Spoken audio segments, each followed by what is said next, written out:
Hi மக்களே! இன்னைக்கு seeds வச்சு பொடி செய்ற ரெசிபி தான் பார்க்க போறோம்.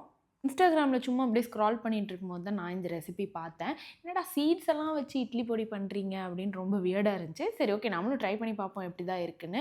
அதே சமயம் ஹெல்த்தியாவும் சாப்பிட்ட மாரி இருக்கும் அப்படின்னு சொல்லி தான் இத நான் ட்ரை பண்ணேன். நான் இன்னைக்கு 2 டைப் ஆஃப் சீட்ஸ் எடுத்திருக்கேன். வாட்டர்மெலன் சீட்ஸும், ஃப்ளாக்ஸ் சீட்ஸும். என்கிட்ட வீட்ல அதுதான் இருந்துச்சு. உங்ககிட்ட பம்ப்கின் இருந்துச்சுன்னா அதுவும் நீங்க வந்து யூஸ் பண்ணிக்கலாம். ஸோ 2 சீட்ஸையும் வந்து தனித்தனியா வந்து ஒரு பேன்ல போட்டு நல்லா ரோஸ்ட் பண்ணி எடுத்துக்கணும். உங்களுக்கு நல்லா ஃப்ளாக்ஸ் சீட்ஸ் வெடிச்சு வர்றது கேட்கும். ஸோ அந்த மாரி டைம்ல வந்துட்டு நீங்க ஆஃப் பண்ணிக்கோங்க.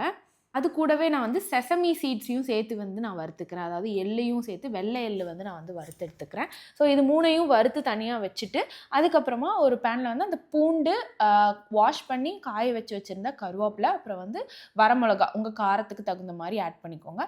அதையும் நல்லா வந்துட்டு கருவேப்பிலை அப்படியே உடைஞ்சு வர மாரி ரோஸ்ட் பண்ணி எடுத்துட்டு, இது எல்லாத்தையும் சேர்த்து மிக்ஸர் ஜார்ல உப்பு, கல்லுப்பு சேர்த்து ஹிஞ்ச் வந்து சேர்த்து அரைச்சுக்கோங்க. அரைச்சிட்டு நல்லா ஒரு இதில போட்டு நல்லா வந்து ட்ரை பண்ண விட்டுருங்க. அப்பதான் வந்து ஒட்டாம இருக்கும். தோசைக்கும் சாப்பிட்டேன். ரைஸ்லயும் வந்து வெறுமனே போட்டு கொஞ்சம் தேங்காய் எண்ணெய் போட்டு கலந்து சாப்பிட்டேன். சீரியஸாவே நல்லா இருந்துச்சு. ட்ரை பண்ணி பார்த்துட்டு மறக்காம சொல்லுங்க.